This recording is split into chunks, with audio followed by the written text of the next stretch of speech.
If your 2017 GMC Acadia is refusing to start, the issue usually falls into one of four categories. Let's get you back on the road. Statistically, over a third of all no-start conditions in modern SUVs like the Acadia are simply due to a dead or weak battery.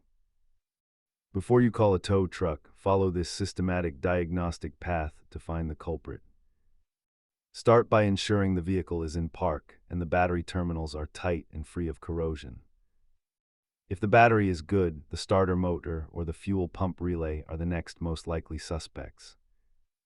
Acadias are known for a shift to park error where a tiny switch in the shifter prevents the ignition from cycling.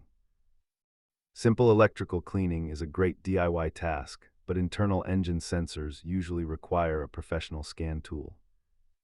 While a battery swap is relatively affordable, a full starter or fuel pump replacement can quickly climb in price.